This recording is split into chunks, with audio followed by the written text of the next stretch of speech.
The first poem is Thanks for being there, His Highness Dalai Lama. Dalai Lama continued to laugh, but his interpreter had no time for laughter.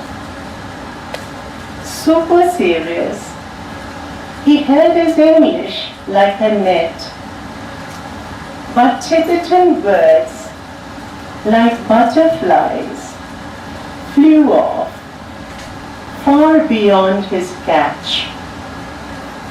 From the flower petal lips of Dalai Lama, they descended and softly perched on the rabbit ears of his rapt audience.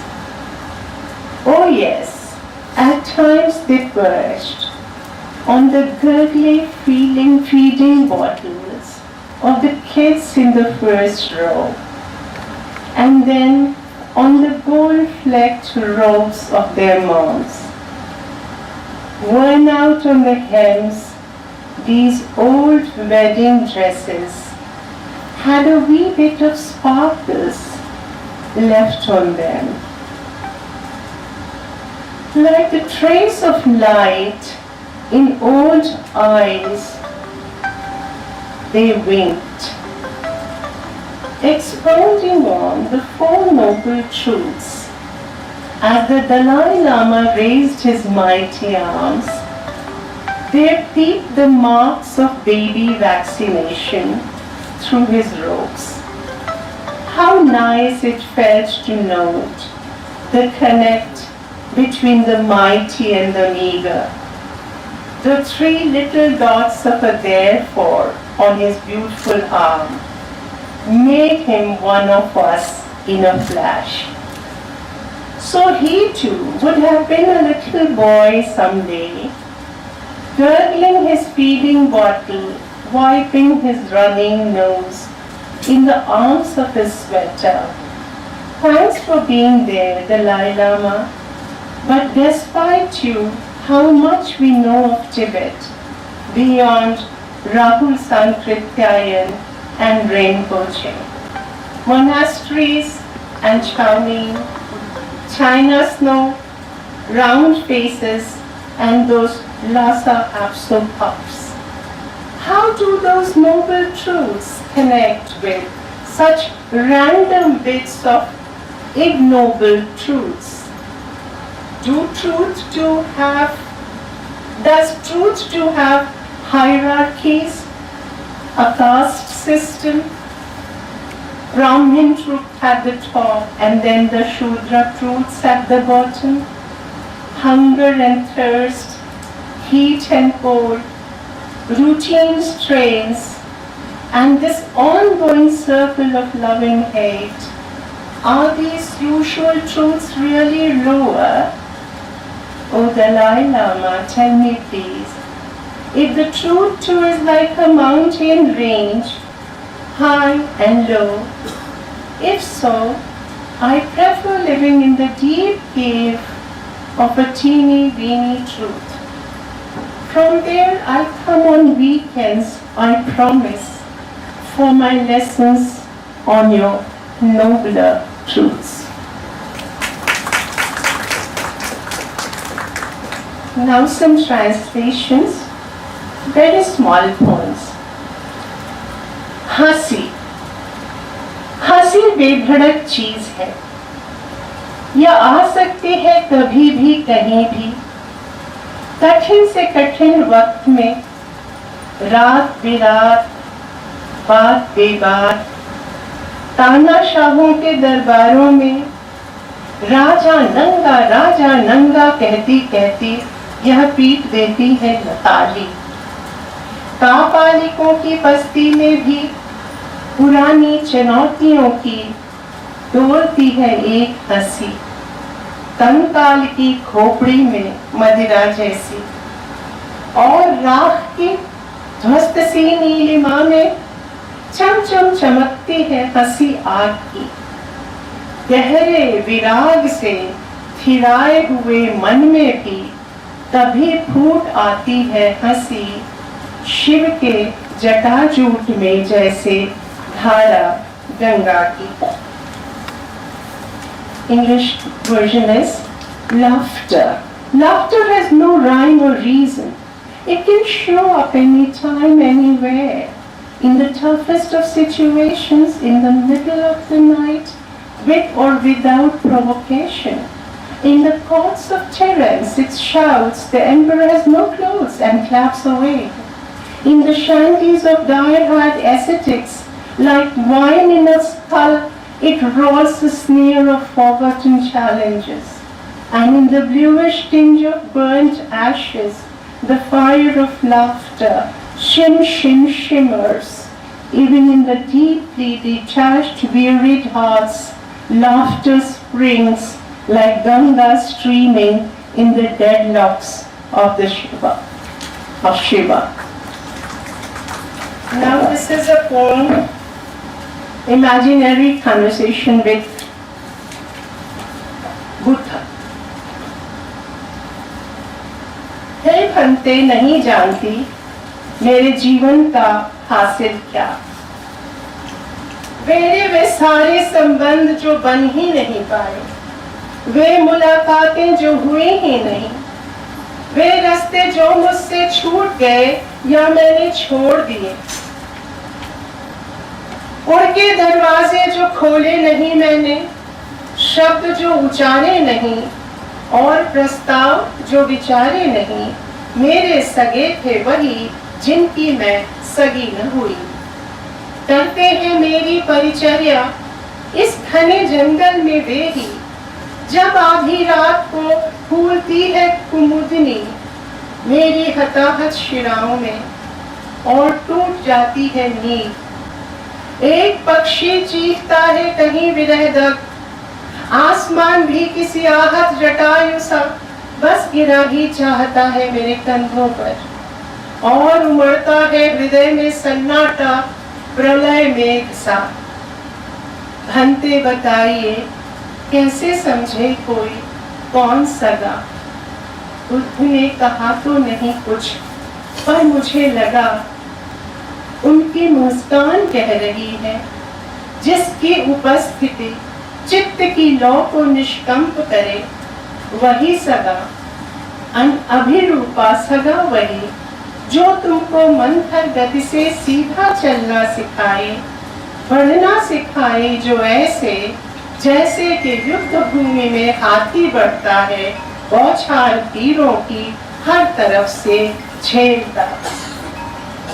Hey brother, I have no idea what my life has accomplished. All those connections that never took off, the meetings that never even happened, the roads that left me behind, or the ones that I left, the doors I did not open at once, words I did not utter, proportions I did not consider. Are they my kin? The ones I did not belong to?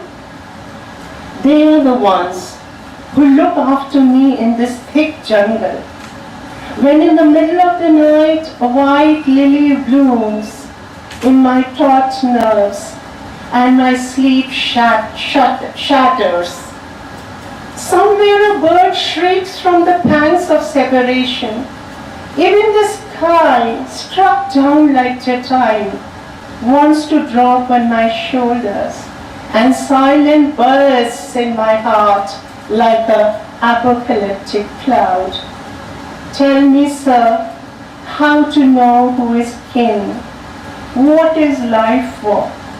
Buddha said nothing, but he seemed to be saying with a smile, faint but tender, he who calms the fiery excesses of your heart, he is your kin, Anamita, your sibling spirit, who can reign in your easy gait, show you to walk straight, make progress.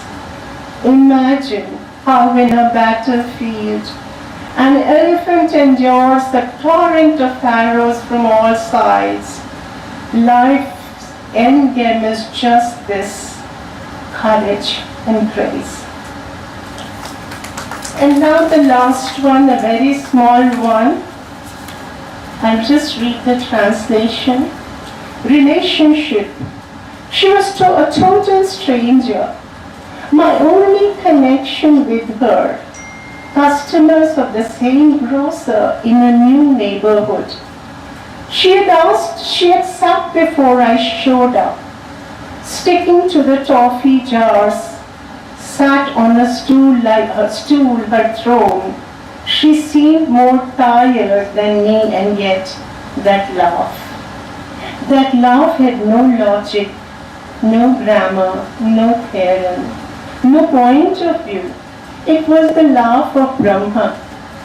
Then she put out her hand, lifted the edge of my shawl, and set straight some threads that must have caught on some nail and gone wiry like an eyebrow.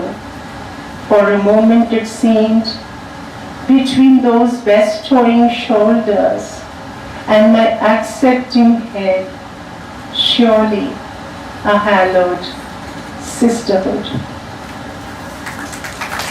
As a child,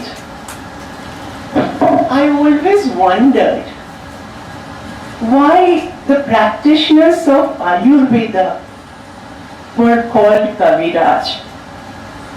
And then I met my friend's grandfather, who was always seen making concoctions, boiling this herb or the other in crystal, very fancy kind of crystal pots. Now, generally he paid no notice, but when we hovered around and tried to catch his eyes, once he said, "Oh, these essences," and he called them bhavana. He said, if you add the bhavana of pushpagandha or ashwagandha perhaps, if you add the bhavana of ashwagandha to the bhavana of shankapushpi, you will get something that could cure your mother's breathing trouble. I still remember the way he had used bhavana for the essence that he was preparing. From that day onwards, I realized that even things are blessed with emotions. Not only, I'm not talking about only me, all of us who've grown up in India know that, there is a drop of tear in the heart of things. Even inanimate objects are not really inanimate. And so transcendence becomes a way of life for us. Metaphor becomes a kind of crayon to fill in all the voids, to connect the cosmic with the commonplace, macro with the micro, and personal with political, if you will, add the decent flavor to it. The very idea of rising above the here and now and embracing Tribhuvan and Trikal with your two arms, I think it's a spiritual endeavor that all of us do through metaphors and little narratives that we draw from everyday life in our poems. So this is what I thought I would share with you as a brief comment on the topic.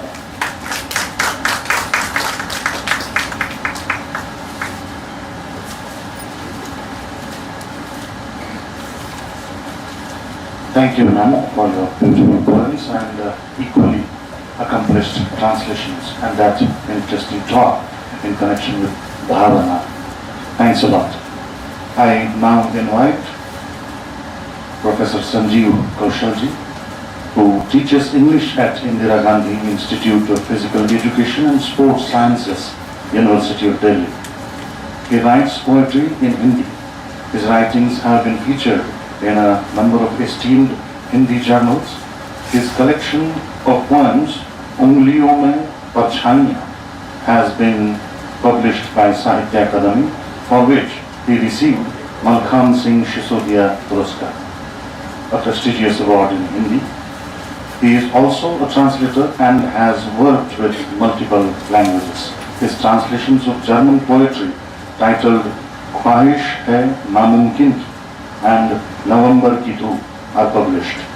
He has translated poets such as Charles Bukowski, Carlos Drummond de Andrade, Shuntaro Tanikawa, W.S. Marvin, Charles Simic, and Sharon Bowles. Professor Sanjeev Kaushik.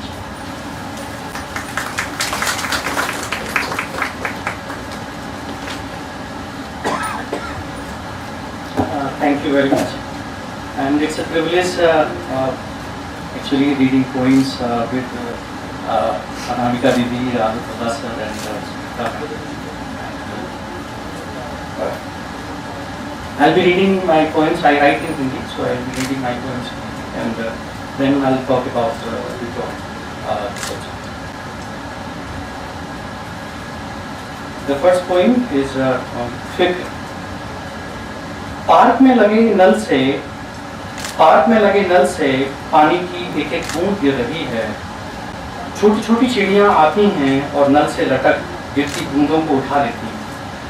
अगर नल ठीक होता तो पानी पर चिड़ियों का अधिकार खत्म हो जाता। धूप में वे मारी मारी फिरती, प्यास से बेदम उनका दम निकल जाता। इंसानों को न सही चीज़ों को दुनिया की फिक्र है। चीज़ों का यूं खराब होना उनका जिंदा होना है।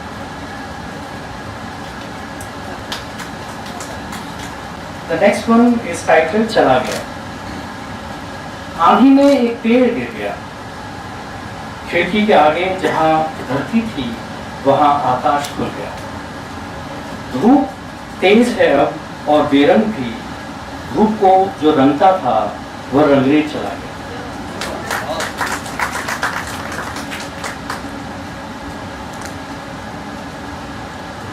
This poem is still untitled. It generally happens with me. I find it difficult to give titles. So, हवा चल रही है और पत्तियां गिर रही हैं। धीरे धीरे डालियां खाली हो रही हैं। मौसम बदलता है तो जगहों से हमारा जुड़ाव भी बदल जाता है। ये वही पत्तियां हैं जो तूफानों में नहीं गिरी, शाखों के टूट कर गिर जाने पर भी नहीं गिरी। यहाँ तक कि पेड़ों के गिर जाने पर भी पत्तियां जुड़ी रहती हैं, छोड़कर नहीं जाती। मगर मौसम की मार कुछ अलग होती है। कोई रिश्ता ठंड बर्दाश्त नहीं कर पाता। इंसानों का हो, जानवरों का या पेड़ों का, ठंड सारी गर्माहट छीन लेती है। रिश्ते की गौं सुखा देती है। फिर वही होता है जो पत्तियों के साथ हो रहा है। हवा के इशारे से डालियों का बदन खाली हो रहा है। This is a very small poem. I wrote this during COVID, and we all experienced people were. I mean, we were losing our very close ones. So this I wrote. जीवन मृत्यु। सांस लेना और छोड़ना जीवन है। सांस लेना और छोड़ना जीवन है। सांस छूट जाना, न आना मृत्यु। इतने जीवन में जो फंसा है वह जीवन मृत्यु।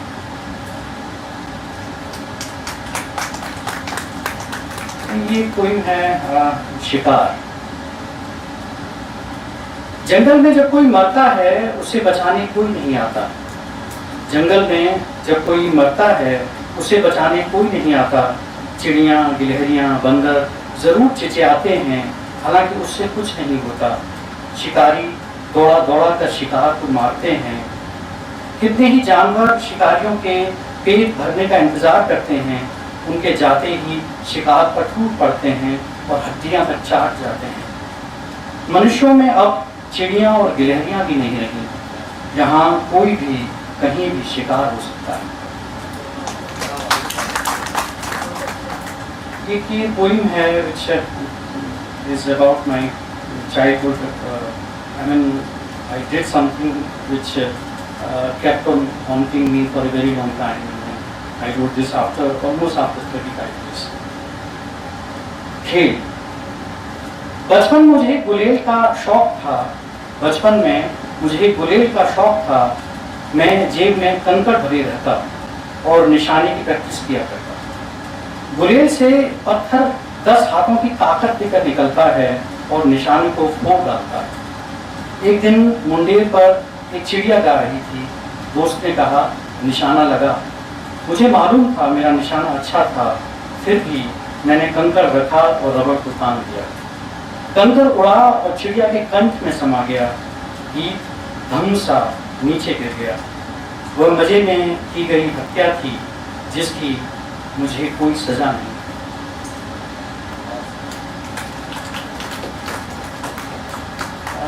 Should I read some more poems?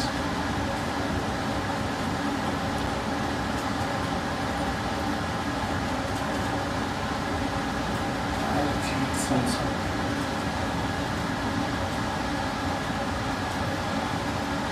बारिश की बूंदें। बारिश की बूंदों की तरह गिरती है एक एक बात अलग अलग। एक एक बूंद की जगह और वजन होता है महसूस अलग अलग। भीग जाती हैं हथेलियां जब मिल जाती हैं बातें यादें एक साथ सब। धीरे धीरे नम होने लगती हैं उंगलियां, कम होने लगता है शरीर का ताप। मुट्ठियों से फिसल जाती हैं बूंदें, रहता है बस नमी का एहसास एक साथ। जैसे बादल की चादर में लिपटी ओढ़ली को मैंने तेरी याद। कुछ छोटी एक कविता हो।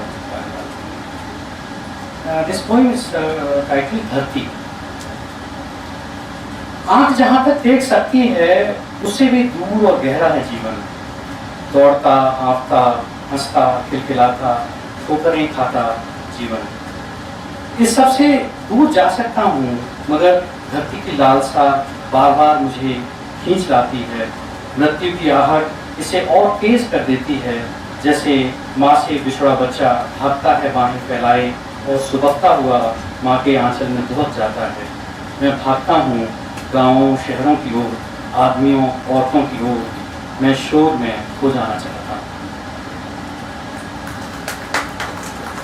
I'll read one more poem. This is titled Aag, Fire. तारे हैं तो कितनी सुंदर है रात, तारे हैं तो कितनी सुंदर है रात। जैसे जुगनुओं भरी हो टोकरी और उड़ेलते कोई आसमां के चेहरे पे उसे। दूर से कितनी सुंदर नजर आती हैं चमकती जलती हुई चीजें। जब तक हम तक नहीं पहुंचती सुंदर लगती है आप। So thanks for this patient listening and encouraging and this encouragement. As a poet, I feel without establishing connections to the world, it is not possible to write in a single line. Whatever you write to the other people. Even when you try to go down into your own feelings and try to know yourself, it is probably not for your own self, for your own knowledge. It is rather to understand the world, how it functions. So, as a poet, I feel you, as an individual, become an as an experimentation lab actually, where whatever happens to you, whatever goes is registered in your memory, is registered in your words.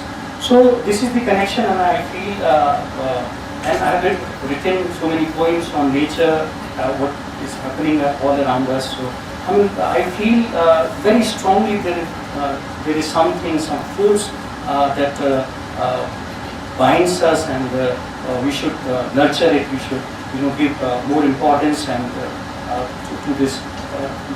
This is how we can make this world beautiful. So this is actually very important to understand people and to give more importance to it. So this is what I feel as a poet, and this is what spirituality is. Thank you.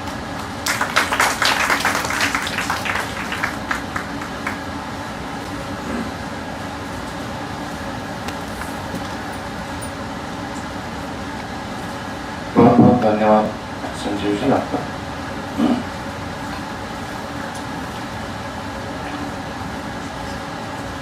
I invite now Dr. Sukrita Paul Kumar, who is an eminent poet and critic. Currently, she is the guest editor of Indian Literature, Sahitya Akademi's bi-monthly in English, and honorary fellow of the prestigious International Writing Program, University of Iowa, USA, and of Cambridge Seminars, and a former fellow of the Indian Institute of Advanced Study, Shimla. She represented India as a poet at the BRICS Literary Summit held in China in 2018. It's like hurling stones at me. Besides, she is my favorite poet. जब biodata या CD वगैरह पढ़ा जाता है तो बहुत शर्मिंदगी होती है, बहुत ज़्यादा. I mean it. और उससे actually I have to take a call on this. जब कोई प्रोग्राम होता है या whatever कुछ छपता है तो people ask me 200 words, 150 words, so whatever, 50 words. I am actually going to take a call on this and just write I am Sukrita. और इसमें एरोगेंस नहीं है. It can be misunderstood as arrogance, क्योंकि वो भी eliminate होना चाहिए actually. और उसमें basically what I really want to say is that poetry is essentially spiritual, and if it is spiritual then anonymity is what we are looking for. And anonymity में हमारा CV पढ़ा जाए as an introduction is a contradiction. We don't want to be identified. The idea is that from, I think it was Anamika who mentioned this whole idea of micro to macro. तो macro में enter करने के लिए आपको अपने आप को भूलना चाहिए ना. You have to forget yourself. और वो forget is a very loaded word, very very loaded word, because forgetting means getting lost. Totally. Lost for what? Because in that feeling of lostness, one is actually seeking something. And what is that seeking? That seeking is, we vaguely say, okay, it is some truth, right? But what is it? What is this truth? Because the moment we arrive to some notion of truth, we realize that that is also false. So it is a kind of a not social ladder. Can we have a spiritual ladder? I don't know. But the idea is to somehow grow into that anonymity, which I think the poet ultimately needs to do. But ultimately we are actually getting more and more arrogant by saying I am this and I am that. So I don't know how to reconcile with this contradiction in oneself. Of course अच्छा लगता है. I mean, I'm poet, prestigious this, prestigious that. लेकिन उसी से तो we are also actually injecting insolence in ourselves. Not insulin, but So I personally believe that one particular marker of a poet is seeking for a continuation of life, which means what? Basically a certain kind of immortality. And I put that immortality and anonymity in the same brackets. Because anonymity, if we are all able to reach that domain of भूला किया जाने वो कौन, right? और वो जानने के लिए ही ये you go on, वो मुशक्कत यही होती है. Poetry में what do we do? It's a very deep exercise in trying to get to know you, ironically, but that you has to be eliminated into the larger sense of being, which is that being of humanity or being a human being or consciousness, and going beyond it into some kind of a larger consciousness where everything is connected. But you have to go through the specifics to be able to realize what we call the very decayed word now, universal. So honestly, maybe that is why I stopped dyeing my hair. Maybe that is why I decided that the grey should speak for itself. Maybe that is why I realized when I saw my mother on her deathbed that her hair was actually growing black again. It is at that point that you relive, in one sense, a fresh vision of life, which comes all at once when life becomes encapsulated in a moment. In that moment, the kettle, I think everybody knows about it, that just a few minutes before you die, all life comes together. I don't know, I haven't died yet, so I don't know. But yes, I know. Because for every poem you have to die. To write every poem you have to die. To die, to rejuvenate, to get some more oxygen within yourself, your soul has to get that oxygen. And it's not an exigency that one writes poetry. It's not writing poetry. It is diving into it, it is drowning into it, it is redemption through your poetry. Poetry has to be a series of confessions. And a true Christian will tell you, that if you have to go and confess in the church, you cannot tell a lie. You just cannot tell. You have to become another Christ, to carry your cross and bleed for it. That is the process of creativity, according to me. उस cross का जो agony है, कि उसकी bleeding हो अंदर इतनी जबरदस्त हो कि आपको एक नया खून मिले to be able to live. I don't know why suddenly I have started talking. I had decided not to talk. But yes, I think any organized kind of a religion in particular, or framing of a religious frame, जो है structured religion, I always want to, I know I'm going to make enemies if I say that, but I want to deconstruct all of that. I don't want any structure. I want the dynamism of the Brahman. और आप कहेंगे कि शायद उसमें भी कोई structure है जिसको तोड़ना पड़ता है. ये contradictions हैं. Do we realize what is the meaning of those paradoxes and contradictions of existence? And that is why I am trying to grapple with that sense of nothingness, absolute nothingness, submitting to that nothingness to realize that there can be a meaning ready for demolition in one's realization. उसी को हम हर point में construct करते हैं.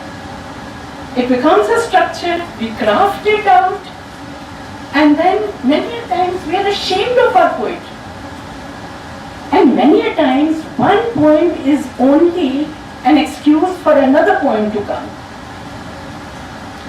So I don't know what it is, but ultimately all poetry is also rebellion.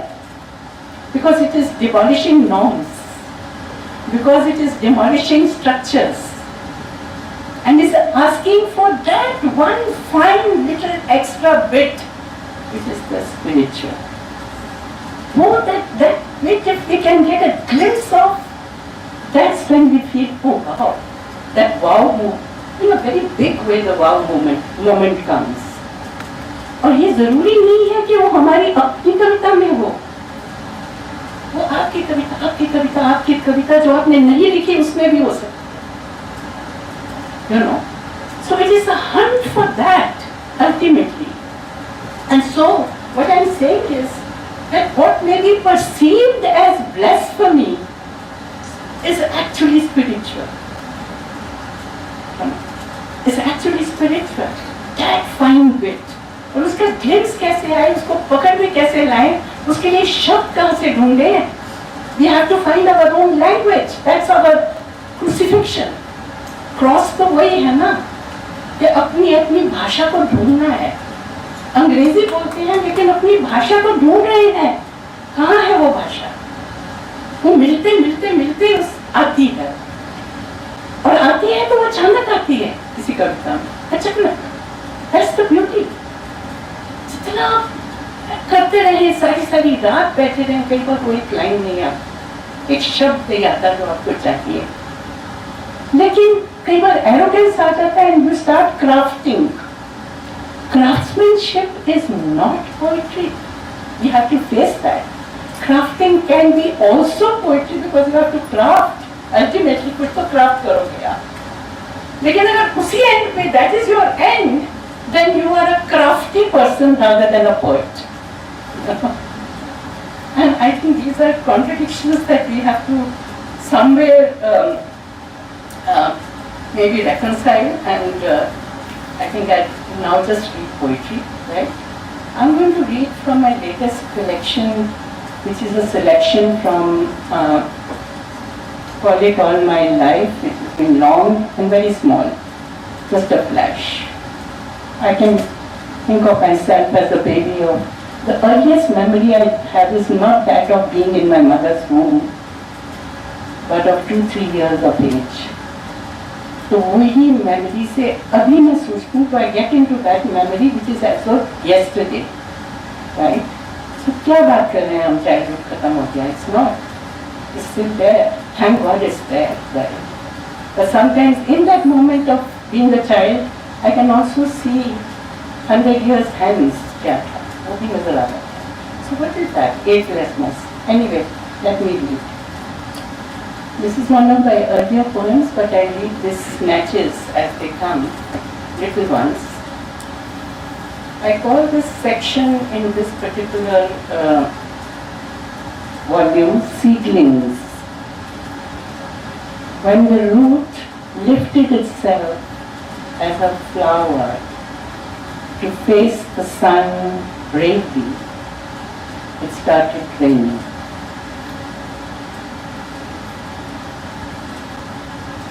It was a fatal accident. My mind encountered yours. Some moments breathed their last. These are spoken.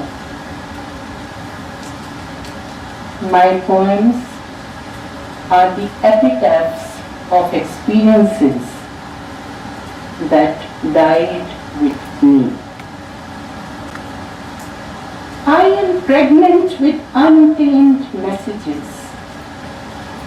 I am pregnant with untamed messages, conceived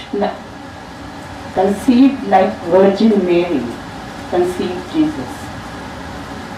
Their delivery will crucify me.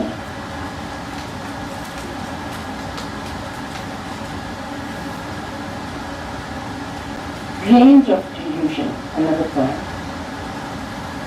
I create, recreate you.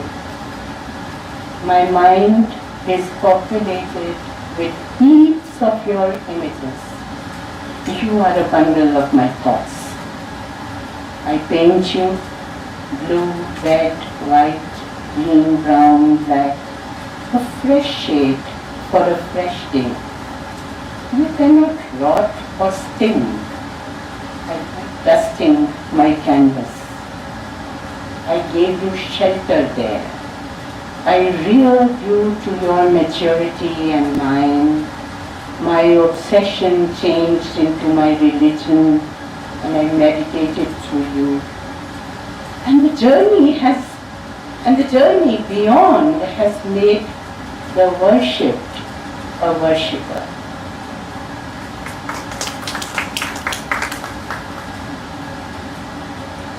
Compromise.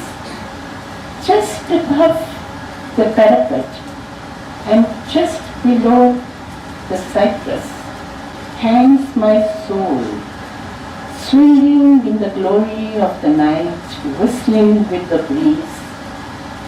The traitor tells my tales to the trees. Unamused, I seek death. Why? To avoid embarrassing confrontation.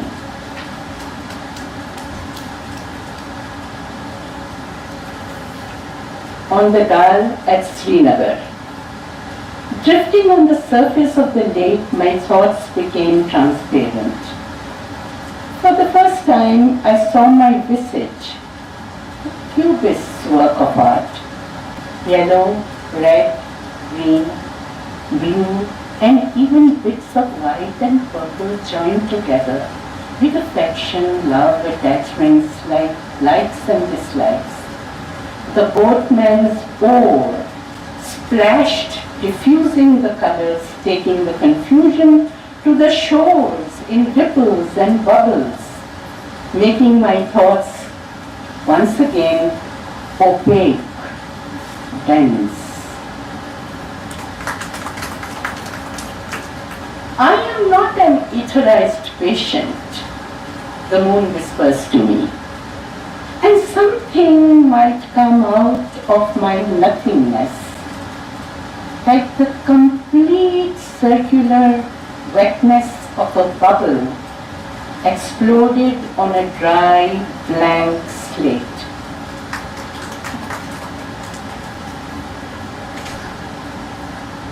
Presence. I'm deliberately reading one kind of my work, right? I believe closer to spiritual journey. Presence. Is it a threshold of the land's end where I see you in pristine clarity rising from the stillness of deep oceans?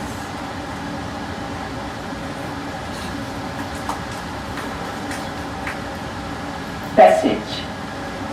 Each moment I shed my loneliness, like the oaks shed their leaves. And like the oaks, I feel at once the pangs of new sprouts.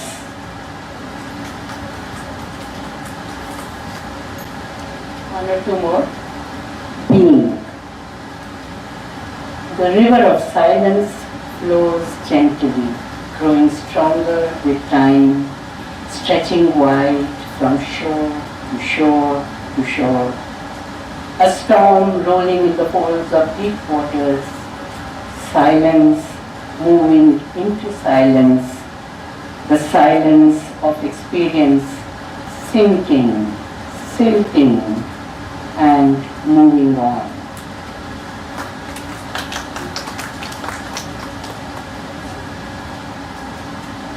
Insight. I wish I don't have it here, but this Gulzar Sahib had translated very well. I don't have the translation here, so I'll read my mediocre English poem. Right.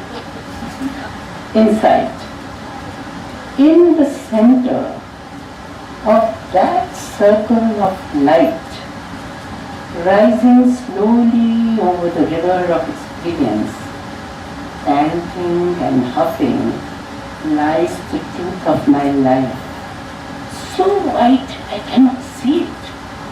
All colors merged, lives absorbed. The white becomes whiter, and I more blind.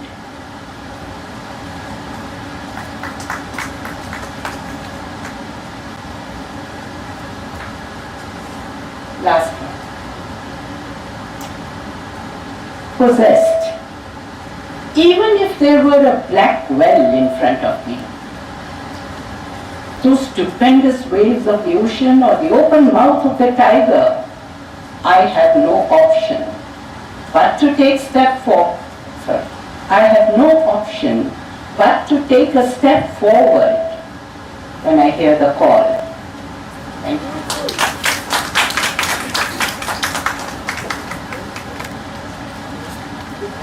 एक और file जैसा पढ़िए।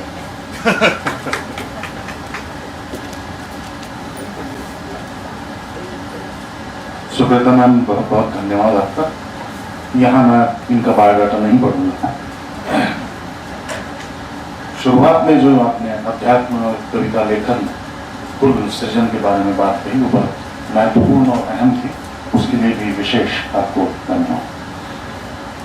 अब मैं निमंत्रित करता हूँ Professor Alok Ballaji. Professor Alok Ballaji is an eminent poet, critic and translator. Professor Alok Ballaji.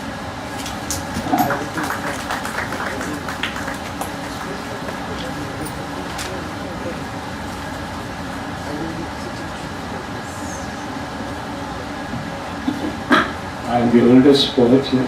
I know nothing about spirituality. I have spent a lifetime trying to avoid it. I'm also pretty sure that I never will find it. Because I have a very difficult time trying to understand where I am.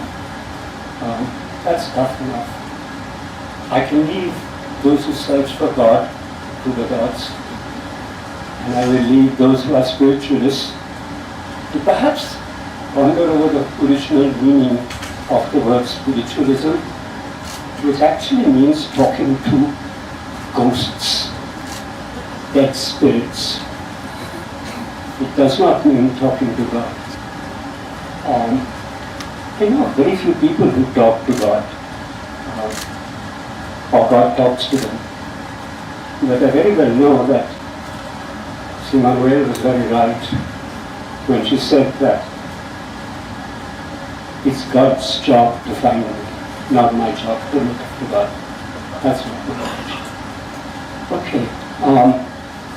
So, I think India is full of spiritual braggarts, the result of which we see every day around us. They are either protecting cows, or they are killing people in the name of protecting religion. And they are amongst the worst that you will find.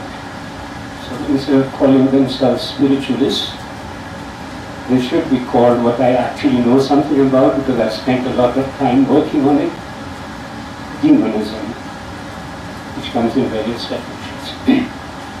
Anyway, what I want to say, I have very little time, and I know that another spirit called tea is waiting outside for all of you, which you should rush towards.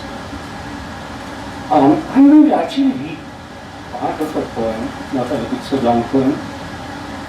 It's from my Jerusalem diaries,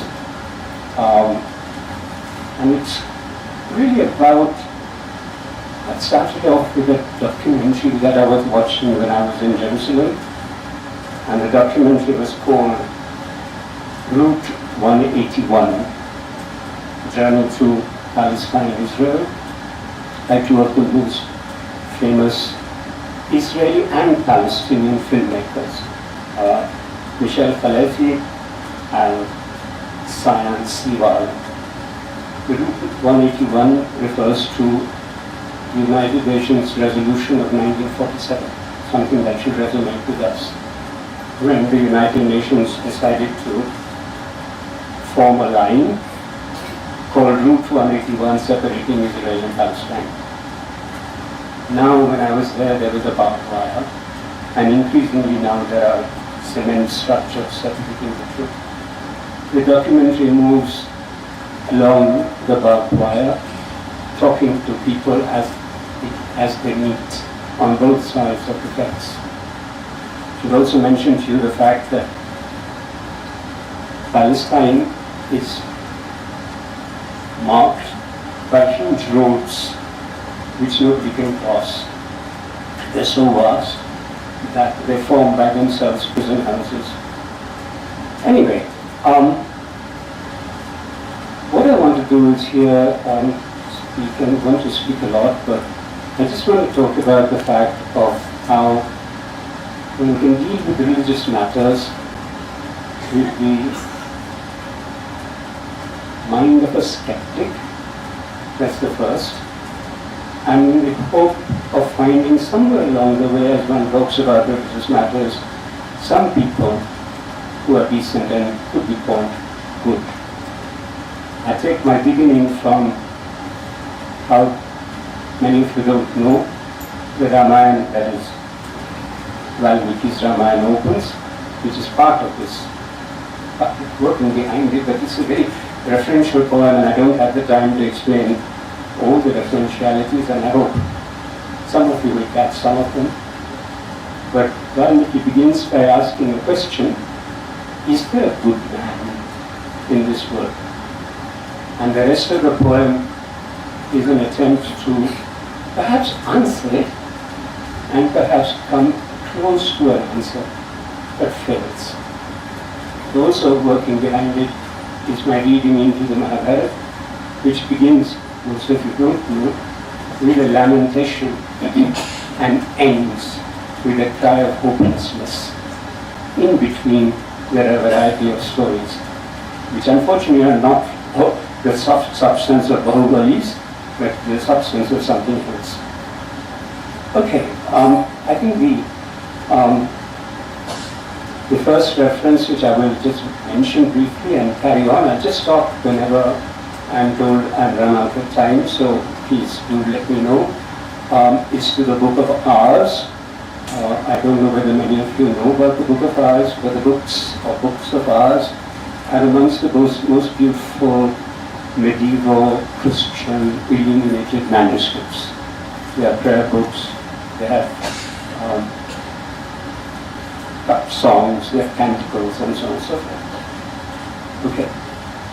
So this begins with that, but mixed in it is a whole range of reading that I was doing during my time in Jerusalem, which was a very disturbed time, and these poems are a reflection of that disturbance. They are not a reflection of spiritualism. A translucent breeze, or I should also tell you, I do not write about myself. I have no intention of doing so because I have no way of knowing who I am. I think I change from minute to minute, and I have difficulty walking beside telling you what myself is. So no poems which are either about myself or a confessional about who I am or what I am searching for.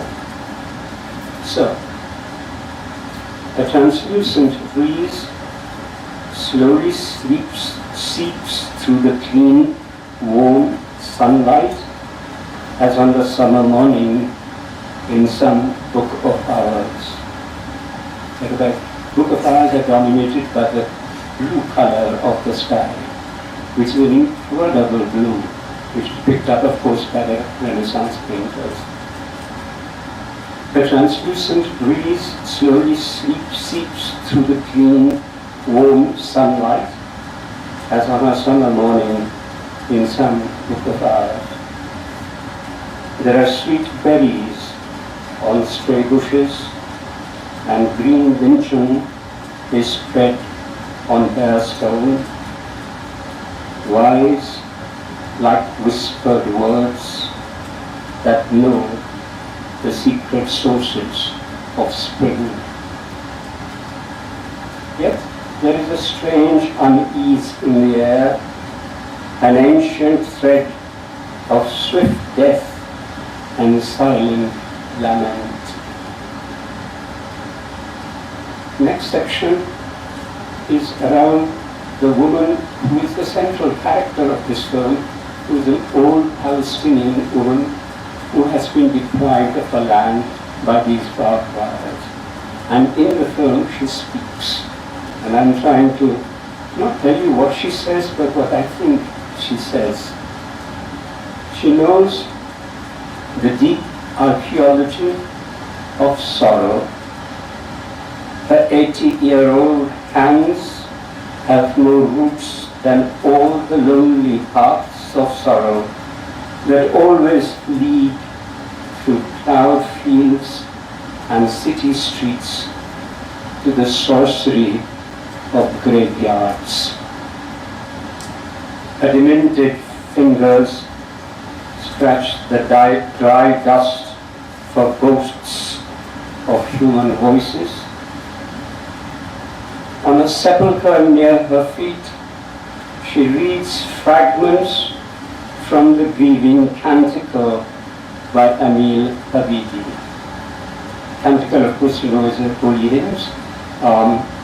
Emil Habibi was perhaps the most famous of the Israeli-Palestinian writers, who in 1947 refused to leave Haifa where he lived.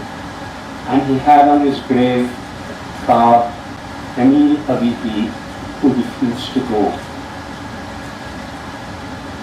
So on a sepulchre near her feet she reads fragments from the grieving canticle by Emil Habibi.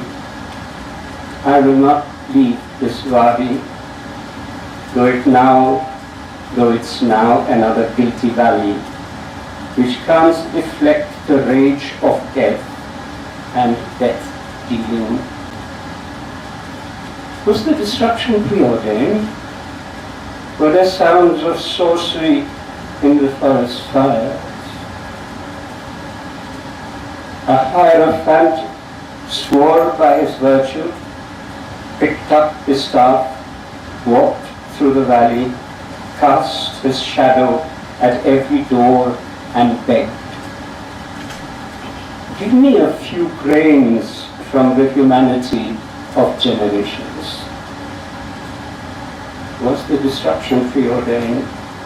Were there sounds of sorcery?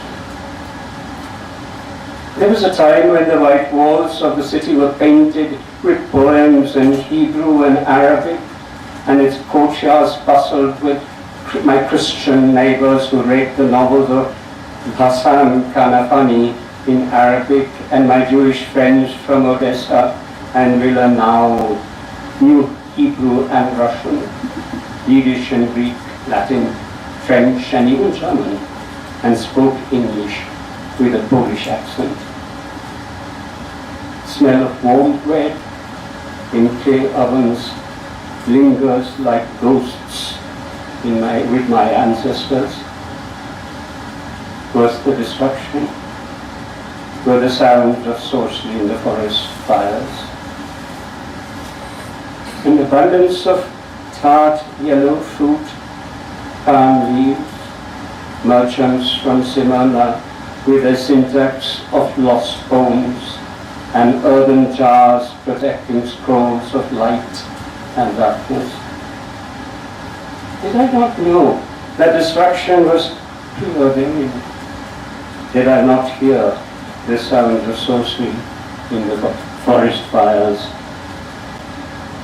Then once again, a messianic voice full of nails and stones and sarcasms of scorpions shouted in the city square, pollution, desecration, and like fate, that old familiar stench of sacrifice rose from every house, crept up the 7 stations on the hill, where the priests shouted again and again, "God wills this," and the crowds in ecstasy shouted after them, "God wills this," and the priests, as if caught in the wings of eagles, shouted, "Let us then rejoice in the slaughter of men."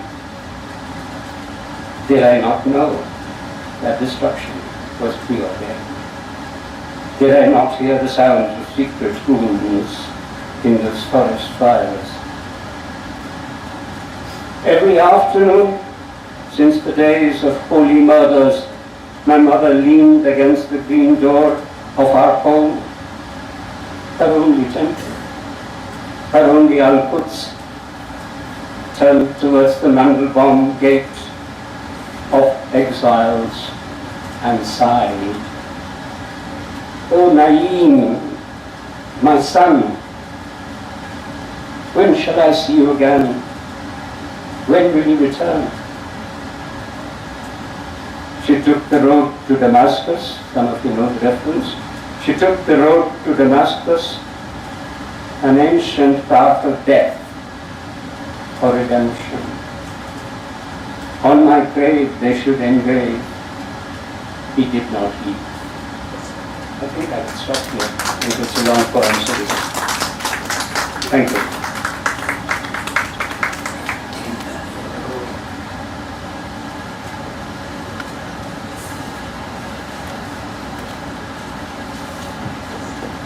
Thank you all of you. I request now Professor Malashri Lalji to please say a few words and conclude the session. It's so insightful session.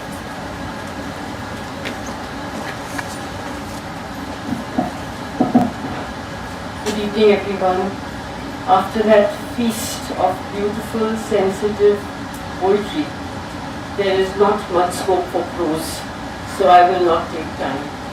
But I just want to explain that the title of this literary forum, that is Poetry and Spirituality, is intended to be just a little window which opens into a vast panorama of possibilities. And I think what we've heard from our four poets this evening are again glimpses through that window. Both the words poetry as well as spirituality defy any kind of definition.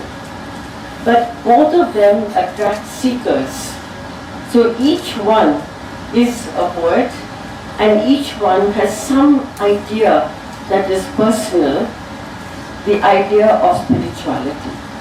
So this personal journey of every poet and the spiritual path that is an expression of that journey in a very personalized way, when it gets published as poetry, it becomes another kind of a public space. So I think as we designed this evening's program, the idea was to connect poetry and spirituality and just open that window as wide as it will go and look into it, each of us, through a kind of a jharoka. You look into it from your own self. So I just want to mention one or two features that I picked up from our speakers today. One, that is the anonymity behind earlier poetry for sure. And that is something that is always intriguing, both with painting, sculpture, poetry. Who was the person who wrote it? And I think many of the speakers today were looking for exactly the answer to that question as to say, who am I? The poet is erased, the poetry lives. That's something which is very significant, I think, from my reading of poetry. The other is traditional poets in English that we have associated with the term poetry and spirituality. I'll only mention Sri Aurobindo and Rabindra Tagore for very obvious reasons. One of them, Sri Aurobindo, again tried repeatedly to come to some kind of an understanding of spirituality. But did he finally find an answer? Possibly not. But there was that threshold and that beautiful poem, very large epic poem, Sahitya. But it's based on a mythology which changes with each retelling. So once again, it's an endless wave of possibilities. Rabindra Tagore's Gitanjali, when I did a book on Tagore, I asked the question, does spirituality have a gender? And I didn't find an answer. But in those Gitanjali poems, nobody had noticed that there are a couple of lyrics when the divine being is addressed as her. So again, that also is an attempt to open one little window to another story. So each of us this evening is carrying a story. Four have told their stories in their beautiful language, both in Hindi and in English. And translation has come to us as a great tool, a great device, a great blessing for looking into the languages that we don't know, or even if we do, and most of us in this room will understand, probably follow Hindi as well as English. Some of the translations that were read were very beautiful, and the original poems were very beautiful too. So as we conclude the poem today, I hope each one of us finds the poet within and seeks an individual personal path of spirituality. Thank you.